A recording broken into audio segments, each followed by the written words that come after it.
రామాయణ మహాకావ్యము అరణ్యకాండము సంస్కృత మూలము భగవాన్ వాల్మీకి మహర్షి దాదాపు 5000 ఏళ్ల క్రిందట. తెలుగులో ప్రవచనము బ్రహ్మశ్రీ చాగంటి కోటేశ్వరరావు గారు, కాకినాడ. ప్రవచన స్థలము దక్షిణాంనాయ శ్రీశృంగేరి పీఠాధీశ్వరులు జగద్గురువులు శ్రీ శ్రీ శ్రీ భారతి తీర్థ మహాస్వాముల వారి దివ్యానుగ్రహ ఆశీస్సులతో బ్రహ్మశ్రీ చాగంటి కోటేశ్వరరావు గారిచే శ్రీ శారదా పరమేశ్వరి దేవస్థానం, సంపత్ నగర్, గుంటూరునందు జరిగిన సంపూర్ణ శ్రీ రామాయణం ప్రవచనములు 42 రోజుల పాటు ఏప్రిల్ 10, 2009 నుండి మే 22, 2009 వరకు విజయవంతముగా జరిగాయి. తెలుగు ప్రవచనమును అక్షర రూపములో పొందుపరిచిన వారు బి. చెన్నకేశవ కుమార్ గారు, హైదరాబాదు. చిత్రలేఖనము, అనేక సేకరణలు. వీడియో చేసినవారు కంచి త్యాగరాజులు, 2024వ సంవత్సరము. ఇప్పుడు నన్ను పట్టుకున్నానని సంతోషపడుతున్నావు, రేపు నువ్వు చచ్చాక నరకల్లో ఒంటి నిండా శూలాలుండే శాల్మలి వృక్షాన్ని కూడా గట్టిగా పట్టుకుంటావు. నిన్ను పాశములతో కట్టేసి కాలము లాక్కొనిపోతుందిరా. నువ్వు ఎప్పుడైతే మహాత్ముడైన రాముడితో వైరం పెట్టుకున్నావో ఆనాడే నీ జీవితంలో సుఖం అనేది పోయింది. నువ్వు మరణించడం తథ్యం అని పలికింది. సీతమ్మ చెప్పిన మాటలని ఆ రావణుడు విని గాలికి వదిలేశాడు. తరువాత వారు సముద్రాన్ని దాటి మయుడు మాయతో నిర్మించిన గంధర్వ నగరంలా ఉండే లంకా పట్టణాన్ని చేరి తన అంతఃపురం దగ్గర దిగాడు. అబ్రవీచ్చ దశగ్రీవః పిశాచీయః ఘోర దర్శనాః యథా న ఏనాం పుమాన్ స్త్రీ వా సీతాం పశ్యతి అసమ్మతః. తరువాత భయంకరమైన ముఖాలు ఉన్నటువంటి పిశాచ స్త్రీలని పిలిచి, ఈ సీత అంతఃపురంలో ఉంటుంది. నా అనుమతి లేకుండా ఏ స్త్రీ కాని పురుషుడు కాని సీతని చూడడానికి వీలులేదు. నేను మిమ్మల్ని ఏవన్నా రత్నాలు కాని ఆభరణములు కాని వస్త్రములు కాని తీసుకురండి అంటే వేరొకరి అనుమతి లేకుండా నాకు తెచ్చి ఎలా ఇస్తారో అలాగే ఈ సీత మణులు కాని మాణిక్యములు కాని ఆభరణములు కాని వస్త్రములు కాని అడిగితే ఎవరి అనుమతి అవసరం లేకుండా వెంటనే తీసుకొని వచ్చి ఇవ్వండి. ఈ సీతతో ఎవరూ మాట్లాడకూడదు. ఒకవేళ ఎవరన్నా మాట్లాడుతున్నప్పుడు తెలిసి కాని తెలియక కాని సీత యొక్క మనస్సు నొచ్చుకుందా, ఇక వారి జీవితము అక్కడితో సమాప్తము అని వాళ్లతో చెప్పి తాను చేసిన ఈ పనికి చాలా ఆనందపడినవాడే అంతఃపురం నుండి బయటికి వెళ్లి నరమాంసాన్ని తినడానికి అలవాటు పడిన కొంతమంది రాక్షసులని పిలిచి, నేను చెప్పే మాటలని జాగ్రత్తగా వినండి. ఒకప్పుడు జనస్థానంలో ఖరదూషణుల నాయకత్వంలో 14,000 మంది రాక్షసులు ఉండేవారు. ఇప్పుడు ఆ రాక్షసులందరూ రాముడి చేతిలో నిహతులైపోయారు. ఆ జనస్థానం ఖాళీ అయిపోయింది. అప్పటినుంచి నా కడుపు ఉడికిపోతుంది. ఆ రాముడిని చంపేవరకు నాకు నిద్ర పట్టదు. అందుకని మీరు ఉత్తరక్షణం బయలుదేరి అక్కడికి వెళ్ళండి. పరమ ధైర్యంగా ఉండండి. అక్కడ ఏమి జరిగినా వెంటనే నాకు చెప్పండి అన్నాడు. రావణుడి ఆజ్ఞ ప్రకారం ఆ రాక్షసులు జనస్థానానికి బయలుదేరారు. అప్పుడు రావణుడు అక్కడి నుండి బయలుదేరి అంతఃపురానికి వచ్చి సీతని తెచ్చానని మనసులో చాలా ఆనందపడ్డాడు. అశ్రుపూర్ణ ముఖీం దీనాం శోకభారావపీడితాం వాయువేగేహ ఇవ ఆక్రాంతాం మజ్జంతీం నావం అర్ణవే.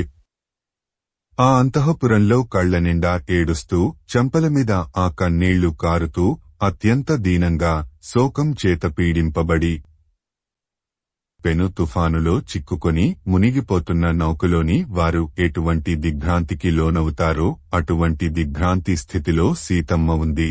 వేటకుక్కల మధ్య చిక్కుకొని ఉన్న లేడి పిల్ల ఎలా భయపడుతూ ఉంటుందో అలా సీతమ్మ తలదించుకుని ఏడుస్తూ ఉంది. అలా ఏడుస్తున్న సీతమ్మని రావణాసురుడు బలవంతంగా రెక్కపట్టి పైకి తీసుకువెళ్లి తాను కట్టుకున్న అంతఃపురాన్ని, వజ్రాలతో నిర్మించిన గవాక్షాలని, దిగుడు బావులని, సరోవరాలని, తన పుష్పక విమానాన్ని, బంగారంతో తాపడం చేయబడ్డ స్తంభాలని, ఆసనాలని, శయనాలని మొదలైన వాటిని సీతమ్మకి చూపించాడు. అలా తన ఐశ్వర్యాన్ని సీతమ్మకి ప్రదర్శించాక ఈ లంకలో ఉన్న బాలురని వృద్ధులని లెక్క నుండి మినహాయిస్తే 32 కోట్ల మంది రాక్షసులు నా అధీనంలో ఉన్నారు. ఇందులో నేను లేచేసరికి నా వెంట పరుగు తీసేవారు 1000 మంది ఉంటారు. నాకు కొన్ని వందల మంది భార్యలు ఉన్నారు. వీరందరూ నన్ను కోరి వచ్చినవారే. ఓ ప్రియురాలా, నీకు నేను ఇస్తున్న గొప్ప వరం ఏంటో తెలుసా? నాకున్న భార్యలందరికీ నువ్వు అధినాయకురాలివై నాకు భార్యగా ఉండు.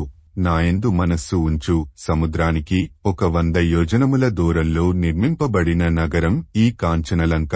దీన్ని దేవతలు కాని, దానవులు కాని, గంధర్వులు కాని, యక్షులు కాని, నాగులు కాని, పక్షులు కాని కన్నెత్తి చూడలేరు. ఇటువంటి లంకా పట్టణానికి నువ్వు చేరుకున్నాక నిన్ను చూసేవాడు ఎవరు? తీసుకెళ్లేవాడు ఎవరు? రాజ్యభ్రష్టేన దీనేన తాపసేన పదాతిన కిం కరిష్యసి రామేణ మానుషేణ అల్పతేజస. ఇంకా రాముడు అంటావేంటి?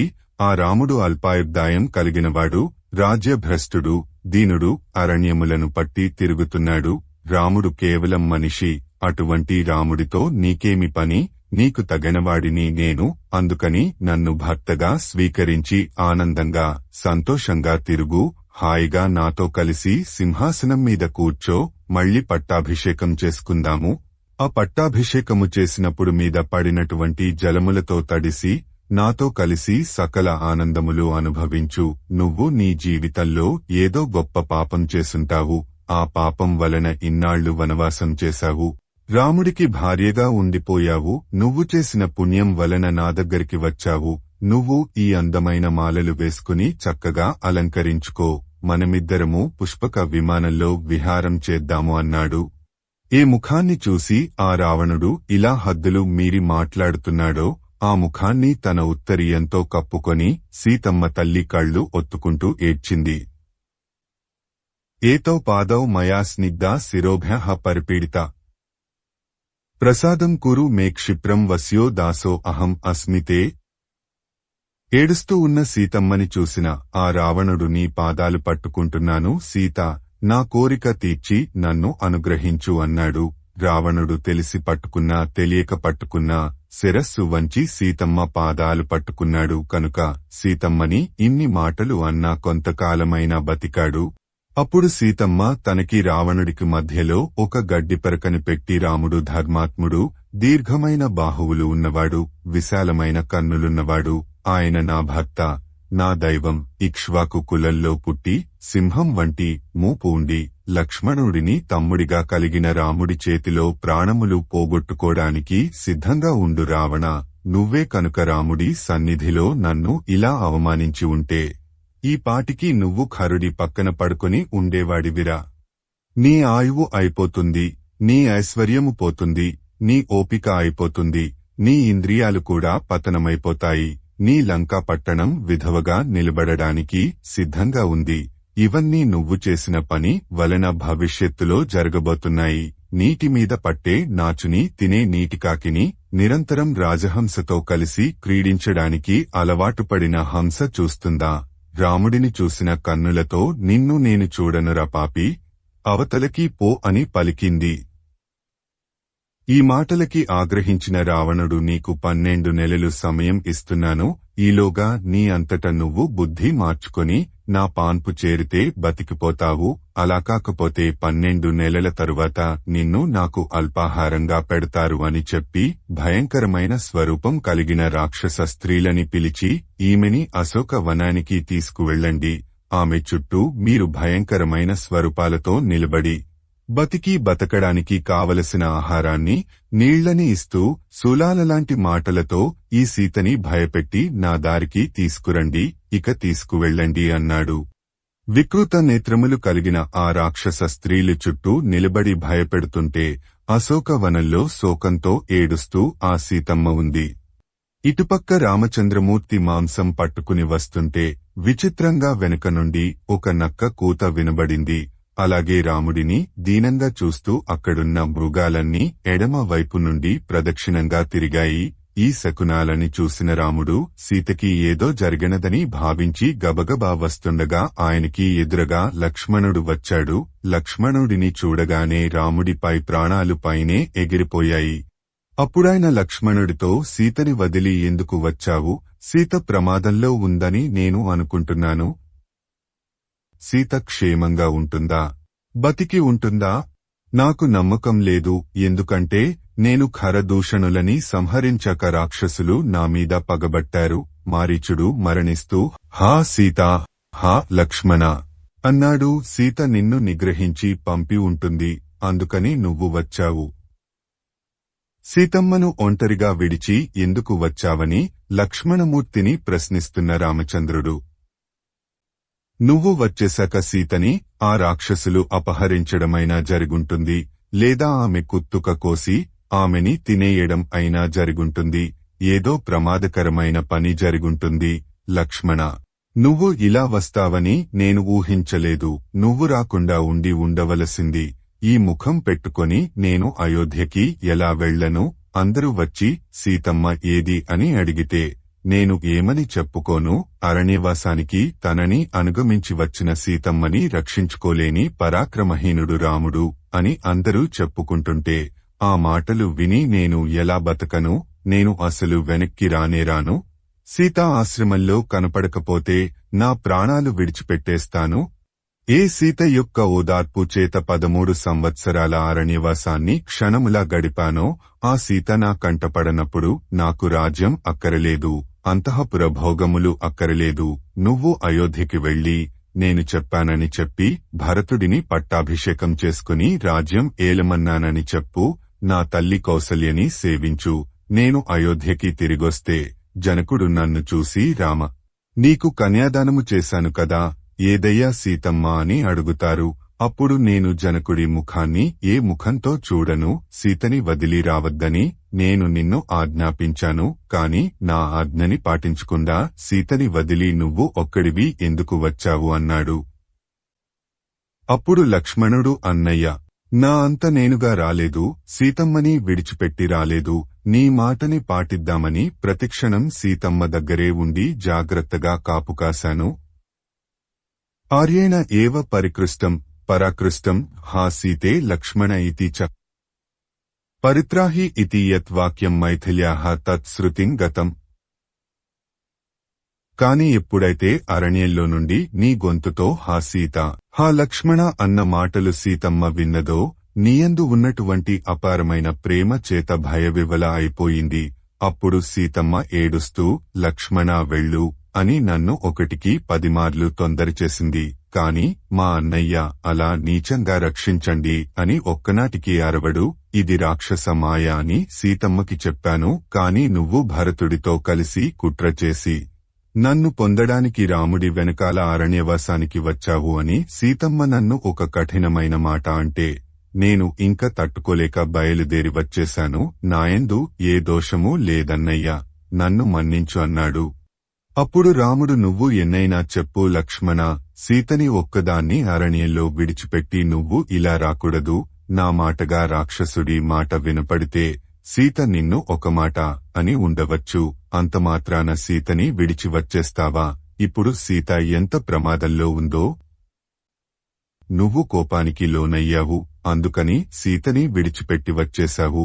ఇప్పుడు నేను ఏమి చెయ్యను అని అంటూ ఆ పర్ణశాల ఉండే ప్రదేశానికి చేరుకున్నారు.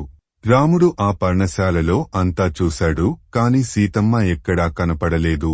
అప్పుడాయన ఆ చుట్టుపక్కల అంతా వెతికాడు. దగ్గరలో ఉన్న పర్వతాలకి వెళ్లాడు, నదుల దగ్గరికి వెళ్లి చూశాడు. అక్కడే ఉన్న జింకల దగ్గరికి వెళ్లాడు, పెద్ద పులుల్ని చెట్లని అడిగాడు. అలా ఏనుగు దగ్గరికి వెళ్లి, ఓ ఏనుగా, నీ తొండం ఎలా ఉంటుందో సీత జడ కూడా అలానే ఉంటుంది. నీకు తెలిసుంటుంది, సీత ఎక్కడుందో నాకు చెప్పవా అన్నాడు. దగ్గర ఉన్న చెట్ల దగ్గరికి వెళ్లి, సీత ఎక్కడుందో మీకు తెలిసుంటుంది, నాకు నిజం చెప్పరా అన్నాడు. అక్కడే ఉన్న జింకల దగ్గరికి వెళ్లి, సీత మీతో ఆడుకునేది కాదా? సీతకి ప్రమాదం జరిగినప్పుడు మీకు తెలిసి ఉంటుంది, నాకు సీత ఎక్కడ ఉందో చెబుతారా అన్నాడు. అలాగే అక్కడ కూర్చొని ఏడుస్తూ, అయ్యో, రాక్షసులు వచ్చి సీత యొక్క పీక నులిమేసి ఆమె రక్తాన్ని తాగేసి మాంసాన్ని భక్షిస్తుంటే హా రామా హా రామా అని అరిచి ఉంటుంది. ఎంత అస్త్రశస్త్ర సంపద తెలిసి మాత్రం నేను ఏమి చెయ్యగలిగాను, సీతని కాపాడుకోలేకపోయాను అని ఏడుస్తున్నాడు. అరణ్యము నుండి తిరిగి వచ్చిన రామలక్ష్మణులు సీతమ్మ కనిపించక దుఃఖించుట. రాముడి బాధని చూసి లక్ష్మణుడు, అన్నయ్య బెంగ పెట్టుకోకు, వదిన గోదావరి తీరానికి నీళ్లు తేవడానికి వెళ్లి ఉంటుంది, అందుకని నేను గోదావరి తీరానికి వెళ్లి చూసి వస్తాను అని చెప్పి లక్ష్మణుడు గోదావరి తీరానికి వెళ్లాడు. తిరిగొచ్చిన లక్ష్మణుడు సీతమ్మ ఎక్కడా కనపడలేదు అన్నాడు. అప్పుడు రాముడు పరిగెత్తుకుంటూ గోదావరి నది దగ్గరికి వెళ్లి, గోదావరి నిజం చెప్పు, ఎక్కడుంది సీత? నీకు తెలిసే ఉంటుంది, నువ్వు ఈ ప్రాంతం అంతా ప్రవహిస్తున్నావు కనుక నాకు సీత ఎక్కడుందో చెప్పు అన్నాడు. భూతాని రాక్షసేంద్రేణ వధ అర్హణ హృతాం అపి నతాం శశంసు రామాయ తథా గోదావరి నది. అక్కడున్న పంచభూతాలు జరిగినది చూశాయి, కాని చెప్పుదాము అంటే రావణుడు గుర్తుకు వచ్చి భయపడ్డాయి. అప్పుడా పంచభూతాలు గోదావరితో, గోదావరి సీతమ్మని రావణుడు ఎత్తుకుపోయిన సంగతి చెప్పెయ్యి, రాముడి బాధ చూడలేకపోతున్నాము అన్నాయి. కాని రావణుడి దుష్ట చేష్టితములు, భయంకరమైన స్వరూపం, వాడి పనులు జ్ఞాపకం వచ్చి గోదావరి నోరు విప్పలేదు, నిజం చెప్పలేదు.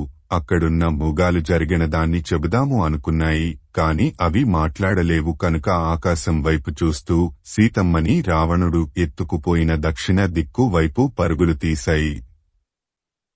మృగాలన్నీ దక్షిణ దిక్కుకి పరుగులు తీయడాన్ని చూసిన లక్ష్మణుడు, అన్నయ్య ప్రమాదం వచ్చి జంతువులన్నీ అటు పరిగెత్తడం లేదు, అవి కొంత దూరం పరిగెడుతున్నాయి, ఆగుతున్నాయి, వెనక్కి తిరుగుతున్నాయి, మాకు చెప్పడం రాదు, నీకు అర్థం అవ్వడం లేదా, మా వెంటరా అని పిలుస్తున్నట్టుగా మన వంక చూసి ఏడుస్తున్నాయి, మళ్లీ పరిగెడుతున్నాయి, ఆకాశం వంక చూస్తున్నాయి, బహుశా సీతమ్మని ఎవరో అపహరించి ఇటువైపు తీసుకెళ్లరేమో అన్నయ్య, మనకి ఆనవాలు దొరుకుతుంది, ఈ మృగాల వెనకాల వెళదాము అన్నాడు.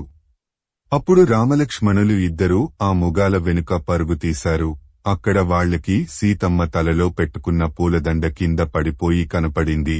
అప్పుడు రాముడు, మారీచుడు వచ్చే ముందు నేనే సీత తలలో ఈ పూలదండ పెట్టాను, ఎవడో దురాత్ముడు సీతని భక్షించి ఉంటాడు, చూశావా ఇక్కడ భూషణములు కింద పడిపోయి ఉన్నాయి, రక్త బిందువులు కనపడుతున్నాయి, అంటే ఎవరో సీతని తినేశారు.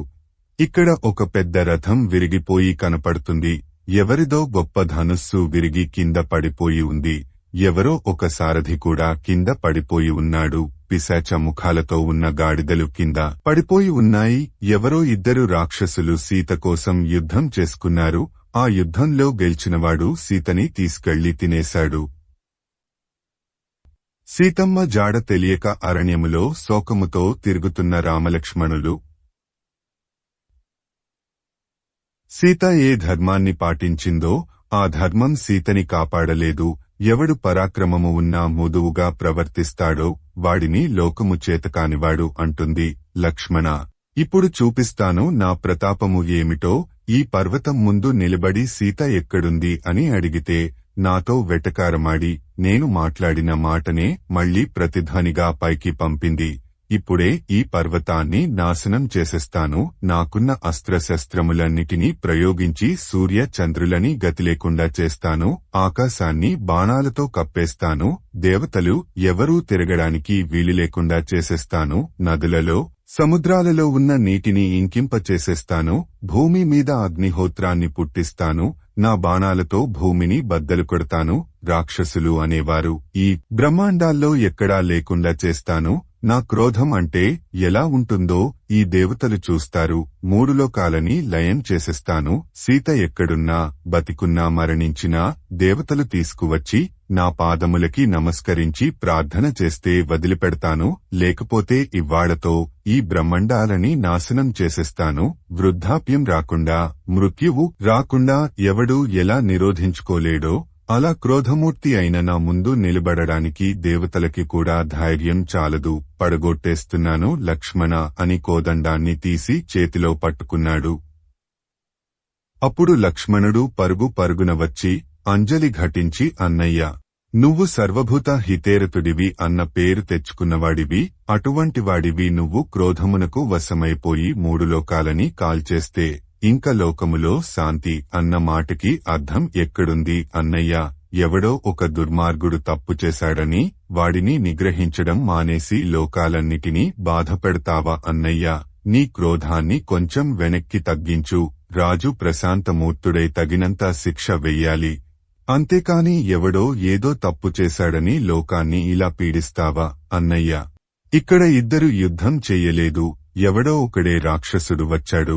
ఆ రాక్షసుడు ఇక్కడ తన రథాన్ని పోగొట్టుకుని సీతమ్మని ఆకాశ మార్గంలో తీసుకువెళ్లాడు. అందుకే మూగాలు ఆకాశం వంక చూస్తూ పరిగెడుతున్నాయి. అన్నయ్యా, నీకు అంజలి ఘటించి నీ పాదములకు నమస్కరించి అడుగుతున్నాను, నువ్వు శాంతించు. రాముడే ఆగ్రహాన్ని పొందితే ఇక లోకాలు నిలబడలేవు. నువ్వు ఏ ఋషులని గౌరవిస్తావో ఆ ఋషుల యొక్క అనుగ్రహంతో, వారి మాట సాయంతో నీ పక్కన నేనుండగా సీతమ్మని అన్వేషించి ఎక్కడ ఉన్నా పట్టుకుందాము.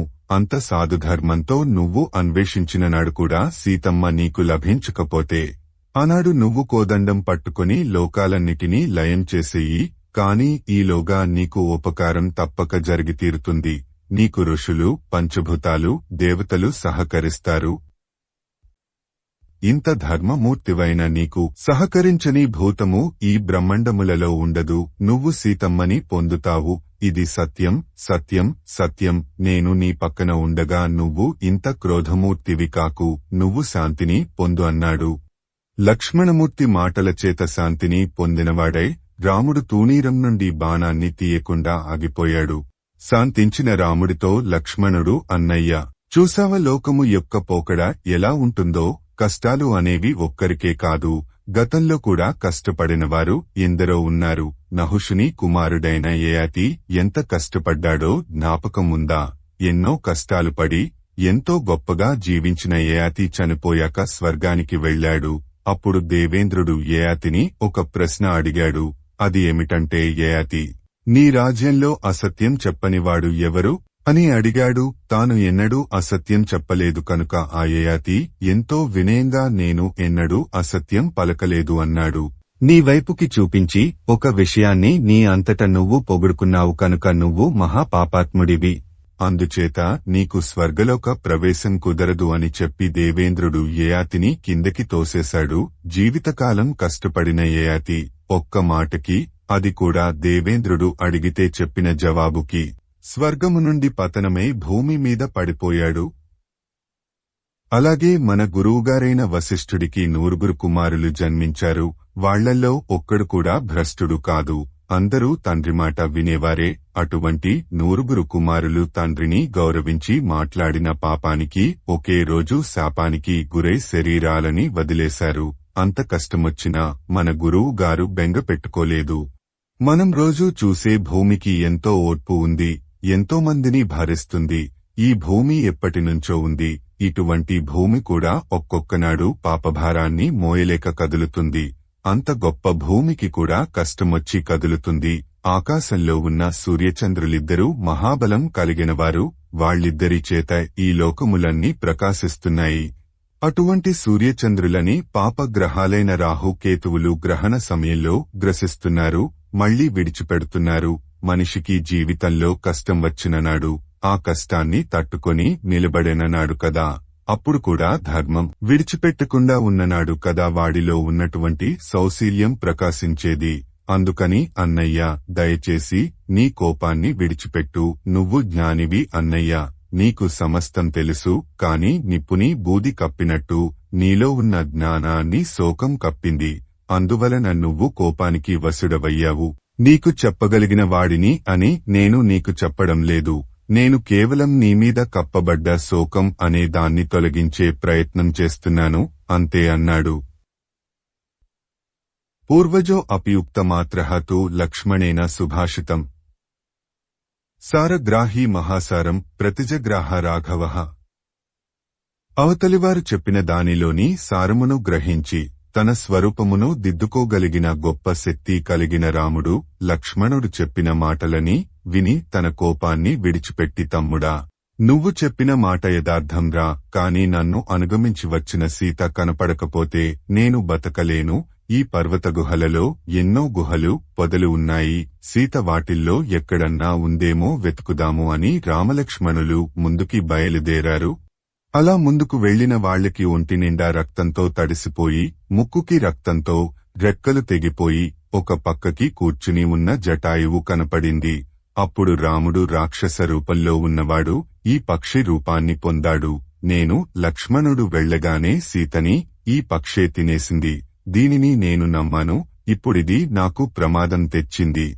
అందుకని ఇప్పుడు నేను ఈ జటాయువు యొక్క శరీరాన్ని చీల్చేస్తాను అని మనసులో అనుకొని కొదండంలో బాణాన్ని సంధించి జటాయువు వైపు పరుగులు తీశాడు. సీతమ్మ కొరకు వెతుకుతూ దారిలో చచ్చిపడి ఉన్న గాడిదల రథమును రామలక్ష్మణులు చూచుట. సీతమ్మని వెతుకుతూ మార్గములో కొన ఊపిరితో ఉన్న జటాయువును రామలక్ష్మణులు చూచి సీతమ్మ అపహరణ గురించిన వివరములు తెలుసుకొనుట. సీతమ్మని వెతుకుతూ మార్గములో కొన ఊపిరితో ఉన్న జటాయువును రామలక్ష్మణులు చూచి సీతమ్మ అపహరణ గురించిన వివరములు తెలుసుకొనుట. అప్పుడు జటాయువు రామ, నువ్వు ఏ ఓషధిని గూర్చి ఈ అరణ్యంలో వెతుకుతున్నావో అటువంటి ఓషధి స్వరూపమైన సీతమ్మని, నా ప్రాణాలని పట్టుకుపోయినవాడు రావణాసురుడయ్యా. నువ్వు లక్ష్మణుడు లేని సమయంలో రావణాసురుడు సీతమ్మని అపహరించి తీసుకుపోయాడు. సీతమ్మని అపహరిస్తుంటే రావణాసురుడితో యుద్ధం చేశానయ్యా. నా శక్తి మేర అడ్డుపడ్డాను. రావణుడి రథాన్ని, సారథిని, ధ్వజాన్ని పడగొట్టాను. కాని వాడిని నిగ్రహించలేకపోయాను. ఆకాశమార్గంలో సీతమ్మని ఎత్తుకుపోతూ ధూళిని, మేఘాల్ని సృష్టి చేశాడు. ఖడ్గంతో నా రెక్కలని కోసేశాడు. నా పాదములు నరికేశాడు. అందుకని నేను ఏమీ చెయ్యలేకపోయాను. రామ, నేను చచ్చిపోయానయ్యా. ఇంకొక్కసారి నన్ను చంపకు అన్నాడు. జటాయువు మాటలు విన్న రాముడు ఆ కొదండంతో పరిగెత్తుకుంటూ వెళ్లి జటాయువుని గట్టిగా కౌగలించుకుని ఏడిచాడు. ఆయన అలా ఏడుస్తున్నప్పుడు ఆ కోదండం చేతి నుండి విడిపోయి కింద పడిపోయింది. రాముడితో పాటు లక్ష్మణుడు కూడా జటాయువు మీద పడి ఏడిచాడు. రాజ్యం భ్రష్టం వనే వాసః సీతా నష్టముతే ద్విజః ఈదృశీ ఇయం మమ లక్ష్మ్యః నిర్దహేత్ అపి పావకం. అప్పుడు రాముడు, నాకు రాజ్యం పోయింది, అరణ్యానికి వచ్చాను, సీతని పోగొట్టుకున్నాను, నమ్మిన స్నేహితుడైన జటాయువు మరణిస్తున్నాడు. ఇవాళ నేను పొందుతున్న శోకానికి అగ్నిని తీసుకొని వచ్చి అక్కడ పెడితే ఆ అగ్నిని నా శోకం కాల్చేస్తుంది. అంత శోకంలో నేను ఉన్నాను లక్ష్మణ అన్నాడు. అలాగే జటాయు, నాకోసం నువ్వు ఇంత కష్టపడ్డావు, ఒక్కసారి చెప్పు, ఆ రావణుడు ఎక్కడ ఉంటాడు? అతని పౌరుష పరాక్రమాలు ఎటువంటివి? సీతని ఎటువైపుకి తీసుకువెళ్లాడు? ఏ రాజ్యాన్ని పరిపాలిస్తాడు? అతని స్వరూపం ఏమిటి? నాకు చెప్పు అన్నాడు. అప్పుడా జటాయువు, ఆ రావణుడు సీతమ్మని అపహరించి మేఘములను, ధూళిని సృష్టించి సీతమ్మని తన ఒడిలో కూర్చోపెట్టుకుని ఆకాశ మార్గంలో దక్షిణ దిక్కుకి తీసుకెళ్లిపోయాడు. ఇంతకన్నా చెప్పాలని ఉంది కాని నా రెక్కలు తెగిపోవడం వలన నా కళ్ళు కనపడడం మానేశాయి. నా నోటి వెంట మాట రావడం లేదు. నువ్వు మాట్లాడుతున్నది వినపడడం లేదు. నాలో ఉన్న భావాలని చెప్పగలుగుతున్నానో చెప్పలేకపోతున్నానో తెలియని పరిస్థితి ఏర్పడుతుంది. అన్నిటినీ మించి ఈ అరణ్యం అంతా నాకు బంగారంగా కనపడుతుంది. వింద అనే ముహూర్తంలో రావణుడు దొంగిలించాడు కనుక నీ వస్తువు నీకు దొరుకుతుంది. ఆ ముహూర్తంలో దొంగలించబడ్డ వస్తువుని తిరిగి యజమాని పొందుతాడు. నువ్వు సీతమ్మని పొందుతావు. మీ ఇద్దరికీ పట్టాభిషేకం అవుతుంది. నువ్వు చాలా కాలం రాజ్యపాలన చేస్తావయ్యా అని చెబుతుండగా ఆయన నోటి నుండి రక్తంతో కూడిన మాంసం ముద్దని కక్కి తన చిట్టి చివర ప్రాణాలని కూడా లాగి ఆ రావణాసురుడి తండ్రి విశ్రవసో బ్రహ్మ ఆయన తమ్ముడు కుబేరుడు అని చెప్పి శిరస్సు పక్కకి పడిపోగా ఆ జటాయువు మరణించాడు. అప్పుడు రాముడు, చూశావా లక్ష్మణ, రావణుడు సీతని బలవంతంగా అపహరించుకుపోతుంటే తన ప్రాణాలను అడ్డుపెట్టి ఈ పక్షి సీతని కాపాడే ప్రయత్నం చేసింది. మనం ఆలోచించి చూస్తే ధర్మాన్ని పాటించేవారు, శూరులైన వారు, శరణాగతి చేసిన వారిని రక్షించేవారు మనుష్యులలోనే కాదు జంతువులలో కూడా ఉన్నారు, సీతని అపహరించారు అన్న సంగతి తెలుసుకున్నప్పుడు నేను పొందిన దుఃఖం కన్నా ఒక పక్షి నాకు ఉపకారం చేయడం కోసమని తన ప్రాణాలు వదిలేసిందని తెలుసుకొని నేను ఇవాళ ఎక్కువ దుఃఖం పొందుతున్నాను నాయనా లక్ష్మణ. దశరథ మహారాజు మనకి ఎలా గౌరవించదగ్గవాడో ఆయనకి స్నేహితుడైన జటాయువు కూడా మనకి గౌరవింపదగ్గవాడు. ఆనాడు నేను తండ్రిగారికి ఎలా అంచేష్టి సంస్కారం చేశానో జటాయువుకి ఇవాళ అలా చెయ్యాలని అనుకుంటున్నాను. అందుకని లక్ష్మణ, అక్కడ ఏనుగులు చెట్లని ఒరుసుకుంటూ వెళ్లినప్పుడు ఆ చెట్ల యొక్క ఎండుకర్రలు కింద పడతాయి. నువ్వు వెళ్లి ఆ కర్రలని పట్టుకురా. మనం ఈ జటాయువు శరీరాన్ని చితిమీద పెడదాము. ఆయన శరీరాన్ని అగ్నిలో కాల్చాక రోహి మాంసాన్ని పిండంగా పెడదాము అన్నాడు. రోహి అనేది ఒక మూగం పేరు. జటాయువు మాంసం తింటాడు కనుక ఆయనకి ఆ మూగ మాంసంతో పిండం పెట్టారు.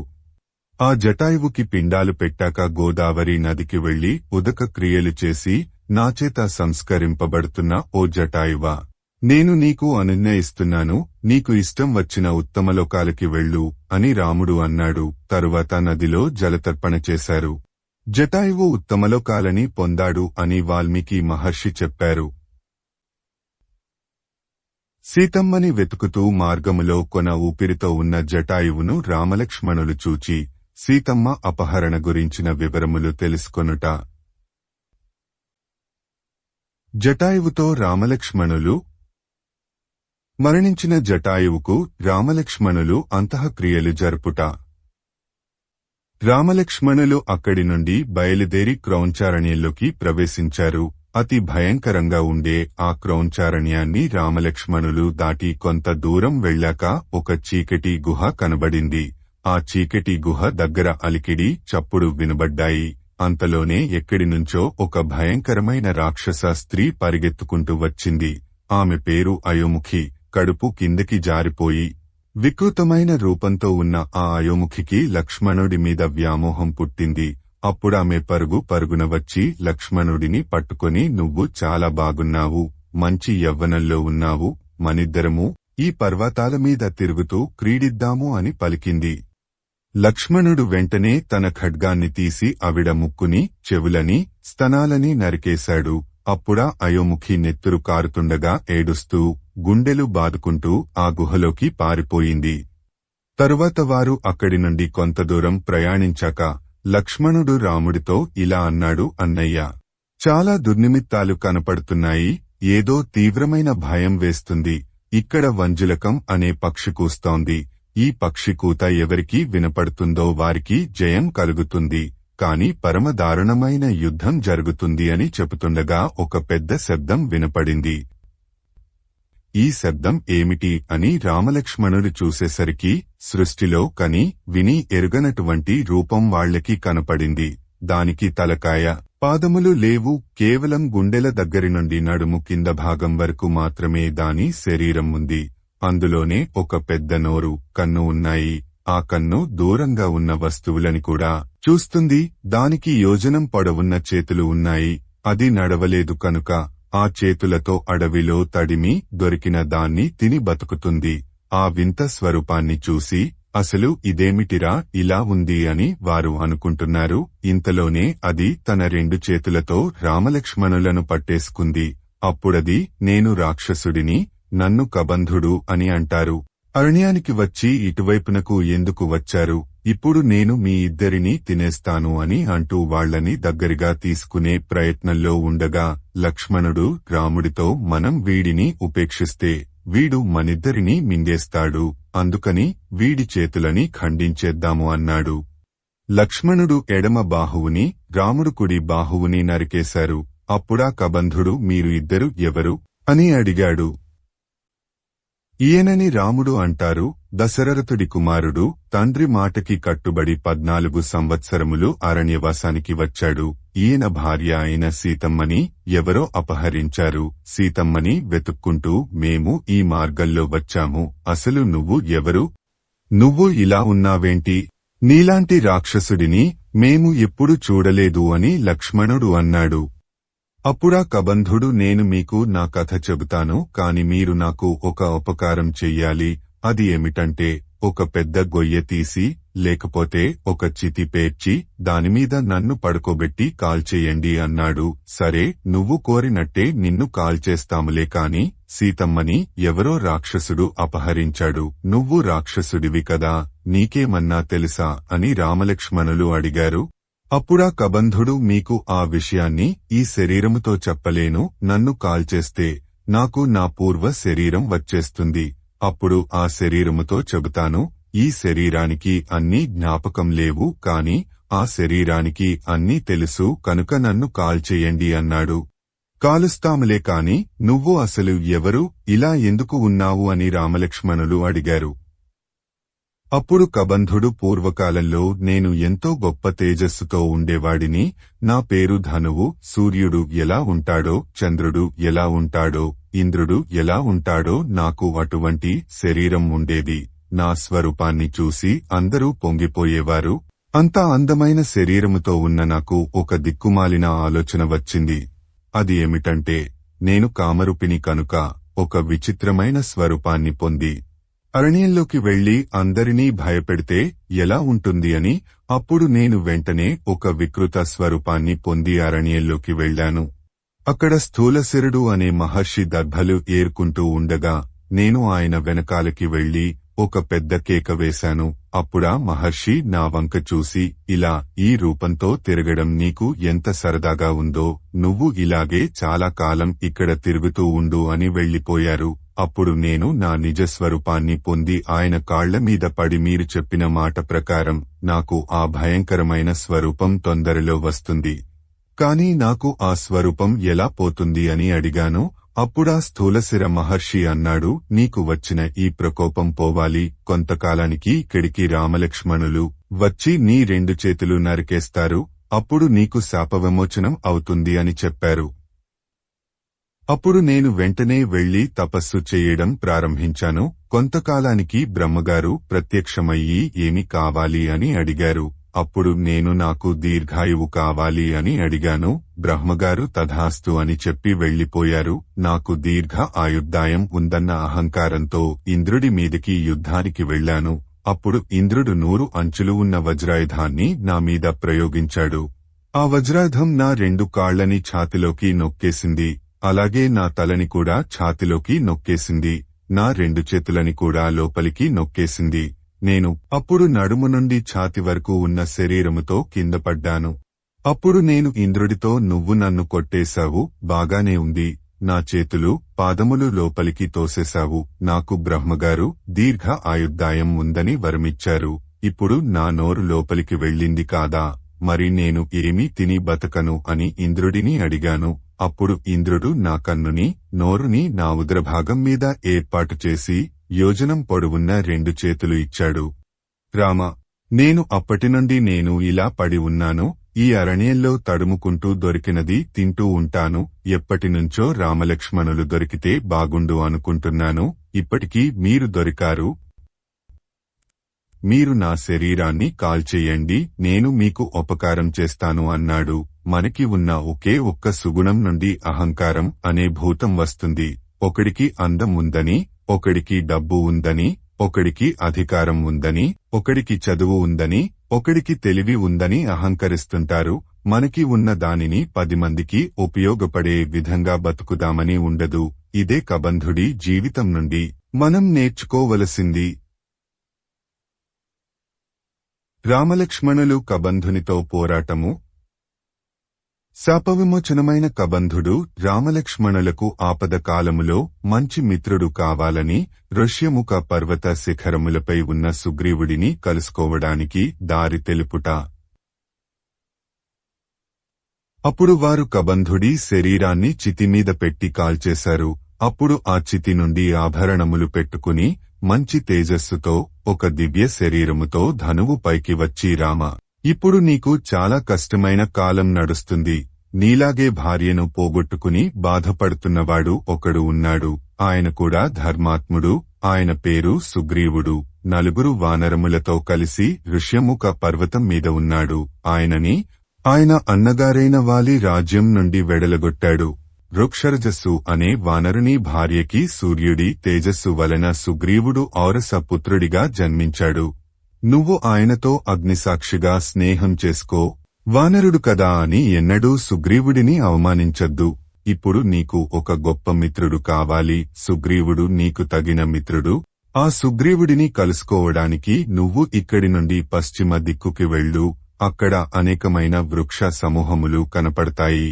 ఆ వృక్షములకు ఉండే పళ్ళు సామాన్యమైనవి కావు. అవి చాలా మధురంగా ఉంటాయి.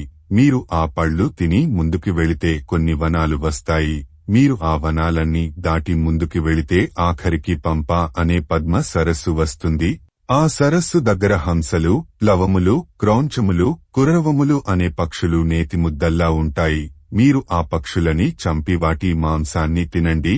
అలా చెయ్యడం వలన మీరు సేద తీరుతారు. అలాగే ఆ సరస్సులో రుచికరమైన చేపలు ఉంటాయి. మీరు వాటిని కూడా తినండి. తరువాత సుగంధభరితమై, నిర్మలమై, చల్లగా ఉండేటటువంటి ఆ సరస్సులోని నీటిని తాగండి. మీరు సాయంత్రం పూట అక్కడ విహరించండి. అప్పుడు మీకొక విచిత్రమైన విషయం కనపడుతుంది. అక్కడ వాడని పూలదండలు పడి ఉంటాయి. ఆ పూలదండలని ఎవరూ వేసుకోరు. ఇక్కడికి ఈ పూలదండలు ఎలా వచ్చాయో తెలుసా రామ? పూర్వం మతంగా మహర్షి ఉన్నప్పుడు ఆయన శిష్యులు ఆయనకి కావలసిన దర్భలు, ఇతర పదార్థాలు అరణ్యము నుండి మూటకట్టి తీసుకెళ్లేవారు. వారు అలా తీసుకెళుతున్నప్పుడు వారి ఒంటికి చెమట పట్టి ఆ చెమట బిందువులు భూమి మీద పడ్డాయి. వారు ఎంతగా గురు శుశ్రూష చేసినవారంటే వాళ్ల చెమట బిందువులు భూమి మీద పడగానే పూలదండలుగా మారిపోయాయి. ఆ పూలదండలు ఇప్పటికీ వాడకుండా అలానే ఉన్నాయి. నువ్వు ఆ పూలదండలని చూసి సంతోషించు. ఆ పంపా సరోవరానికి ముందరే ఋష్యముఖ పర్వతం కనపడుతుంది.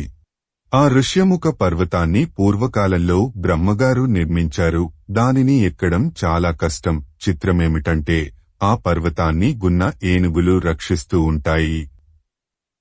ఆ గున్న ఏనుగులు రోజూ పంపా సరోవరం దగ్గరికి గుంపులుగా వచ్చి నీళ్లు తాగుతాయి. దాహం తీరిపోగానే పౌరుషం వచ్చి ఆ ఏనుగులన్నీ నోట్లో నుండి నెత్తురు కారేటట్టు కొట్టుకుంటాయి.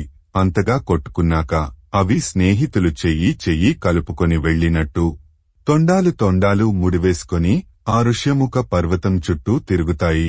ఆ ఋష్యముఖ పర్వత శిఖరం మీద ఎవడన్నా ఒక రాత్రి పడుకుంటే ఆ రాత్రి వారికి కలలో ఏది కనపడుతుందో ఉదయానికల్లా అది జరిగి తీరుతుంది. పాపకర్మ ఉన్నవాడు, దుష్టబుద్ధి ఉన్నవాడు ఆ పర్వతాన్ని ఎక్కలేడు. ఆ పర్వతాల మీద 5 వానరాలు ఉన్నాయి. ఆ పర్వతం మీదికి వెళితే ఒక పెద్ద గుహ ఉంటుంది. దానిని ఒక రాతి పలకతో మూసి ఉంచుతారు. ఆ గుహలోకి ఎవరూ ప్రవేశించలేరు. దాని పక్కనే ఒక పెద్ద తోట ఉంటుంది. అందులో అన్ని ఫలాలు లభిస్తాయి. ఆ ఫలాలని తింటూ అక్కడే ఉన్న సరస్సులోని నీళ్లు తాగుతూ సుగ్రీవుడు ఆ గుహలో కూర్చొని ఉంటాడు. ఆ సుగ్రీవుడు అప్పుడప్పుడు గుహ నుండి బయటికి వచ్చి ఆ పర్వత శిఖరాల మీద ఒక పెద్ద బండరాయి మీద కూర్చుంటూ ఉంటాడు. గుర్తుపెట్టుకో రామా, ఆ సుగ్రీవుడికి సూర్యకిరణాలు ఎంత దూరం వరకు భూమి మీద పడతాయో అంతవరకు ఏ పర్వతాలు ఉన్నాయో, ఎన్ని గుహలు ఉన్నాయో, ఆ గుహలలో ఎవరు ఉంటారో, ఎవరు ఎక్కడ ఉంటారో, ఎక్కడ పాలిస్తారో, వారి వంశం ఏమిటో అన్నీ తెలుసు. అందుకని అటువంటి సుగ్రీవుడితో స్నేహం చెయ్యి అని చెప్పి వెళ్లిపోయాడు. అప్పుడు రామలక్ష్మణులు బయలుదేరి మతంగా మహర్షి యొక్క ఆశ్రమానికి చేరుకున్నారు. అక్కడ మతంగా మహర్షి యొక్క శిష్యురాలైన శబరి రామలక్ష్మణులను చూసి గబగబా బయటికి వచ్చి వారి పాదాలని గట్టిగా పట్టుకుంది. వారికి అర్ఘ్యము, పాద్యము మొదలైనటువంటి అతిథికి ఇవ్వవలసిన సమస్త సంహారములు చేకూర్చింది. అవన్నీ స్వీకరించాక రాముడు శబరితో, నువ్వు నియమంగా జీవితం గడపగలుగుతున్నావా? నియమముతో కూడిన ఆహారాన్ని తీసుకుంటున్నావా? తపస్సు చెయ్యగలుగుతున్నావా? నీ గురువుల యొక్క అనుగ్రహాన్ని నిలబెట్టుకుంటున్నావా అని అడిగాడు. శబరి ఆతిథ్యము పొందిన రామలక్ష్మణులు, అప్పుడా శబరి, రామ, ఏనాడు నీ దర్శనం చేశానో ఆనాడే నా తపస్సు సిద్ధించింది. నేను కూడా మా గురువుగారైన మతంగా మహర్షి శిష్యులతో పాటు తపస్సు చేశాను. నువ్వు చిత్రకూట పర్వతం మీద ఉండగా మా గురువులందరూ దివ్యమైన విమానములు ఎక్కి ఉత్తమలోకాలకి వెళ్లిపోయారు. వారు వెళ్లిపోతూ నాతో ఒక మాట అన్నారు, మహానుభావుడైన రామచంద్రమూర్తి ఈ ఆశ్రమం వైపుకి వస్తారు. అప్పుడు వాళ్లకి ఆతిథ్యం ఇచ్చాక నువ్వు కూడా మేము ఉన్నటువంటి ప్రదేశానికి వద్దువు అని చెప్పి వెళ్లారు. అందుకని నీకోసం నేను ఇక్కడే ఉండిపోయాను అని చెప్పింది. అప్పుడా రాముడు శబరితో నీ యొక్క ప్రభావాన్ని నేను చూడాలి అనుకుంటున్నాను శబరి అన్నాడు. అప్పుడు శబరి రాముడిని ఆ ఆశ్రమం లోపలికి తీసుకువెళ్లి ఒక అగ్నివేదిని చూపించి రామ, మా గురువుగారు ఈ అగ్నివేది దగ్గరే అగ్నిహోత్రం చేసేవారు. వృద్ధులైన మా గురువులు వణికిపోతున్న చేతులతో పువ్వులు తీసి ఆ వేది మీద పెట్టేవారు. రామ, ఒక్కసారి ఆ వేది మీద చూడు. ఆ పువ్వులు ఇప్పటికీ వాడకుండా అలానే ఉన్నాయి. నువ్వు చిత్రకూట పర్వతం మీద ఉన్నప్పుడు వారు ఇక్కడ అగ్నికార్యం చేసి వెళ్లిపోయారు. ఇప్పటికీ ఆ అగ్నివేదిలో నుండి వచ్చే కాంతి దశదిశలని ప్రకాశింపచేస్తుంది. మా గురువులు చాలా వృద్ధులు అవ్వడం వలన నదీ తీరానికి వెళ్లి స్నానం చెయ్యలేకపోయేవారు. అందుకని వారు అక్కడే కూర్చొని ఒక్క నమస్కారం చేసేవారు.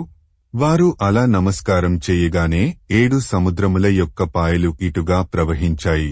అప్పుడు మా గురువులు అందులో స్నానం చేశారు. మా గురువులు స్నానం చేసి తమ వస్త్రములను పిండి ఇక్కడే తీగల మీద ఆరేసేవారు. నువ్వు ఆ వస్త్రములను ముట్టుకొని చూడు, అవి ఇప్పటికీ అలానే తడిగా ఉంటాయి. వారు ముట్టుకున్న ప్రతి వస్తువుని వారు ఏ స్థితిలో ముట్టుకున్నారో అవి ఆ స్థితిలోనే ఉండిపోయాయి తప్ప ప్రకృతి యొక్క పరిణామగతంగా ఆ వస్తువులు మారలేదు.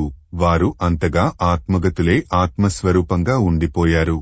రామ, నీకోసమని చెప్పి నేను ఈ అరణ్యం నుండి చాలా సంభారాలని సేకరించాను. నువ్వు వాటిని స్వీకరించు అని చెప్పి ఆ సంభారములని రాముడికి ఇచ్చి మా గురువులు నీకు ఆతిథ్యం ఇవ్వమన్నారు. నేను ఇచ్చేశాను.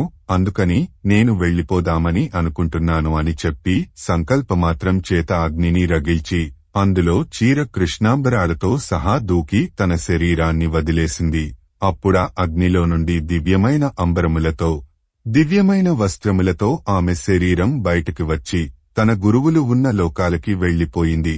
ఆహా, ఏమి ఋషులు, ఏమి తపస్సు అని రామలక్ష్మణులు పొంగిపోయి అక్కడి నుండి బయలుదేరి ఋష్యముఖ పర్వతం వైపు బయలుదేరారు. మతంగా మహర్షి ఆశ్రమము గురించి రామలక్ష్మణులకు వివరిస్తున్న శబరి. మతంగా మహర్షి ఆశ్రమము చేరిన రామలక్ష్మణులు శబరి ఆతిథ్యము పొందుట. రామాయణ మహాకావ్యము అరణ్యకాండము సంపూర్ణము. ఓం తత్సత్ ఓం తత్సత్ ఓం తత్సత్. రామాయణ మహాకావ్యము అరణ్యకాండము. సంస్కృత మూలము భగవాన్ వాల్మీకి మహర్షి, దాదాపు 5000 ఏళ్ల క్రిందట. తెలుగులో ప్రవచనము బ్రహ్మశ్రీ చాగంటి కోటేశ్వరరావు గారు, కాకినాడ. ప్రవచన స్థలము దక్షిణాంనాయ శ్రీశృంగేరి పీఠాధీశ్వరులు జగద్గురువులు శ్రీ శ్రీ శ్రీ భారతి తీర్థ మహాస్వాముల వారి దివ్యానుగ్రహ ఆశీస్సులతో బ్రహ్మశ్రీ చాగంటి కోటేశ్వరరావు గారిచే శ్రీ శారదా పరమేశ్వరి దేవస్థానం, సంపత్ నగర్, గుంటూరునందు జరిగిన సంపూర్ణ శ్రీ రామాయణం ప్రవచనములు 42 రోజుల పాటు ఏప్రిల్ 10, 2009 నుండి మే 22, 2009 వరకు విజయవంతముగా జరిగాయి. తెలుగు ప్రవచనమును అక్షర రూపములో పొందుపరిచిన వారు బి. చెన్నకేశవ కుమార్ గారు, హైదరాబాదు. చిత్రలేఖనము అనేక సేకరణలు. వీడియో చేసినవారు కంచి త్యాగరాజులు, 2024వ సంవత్సరము.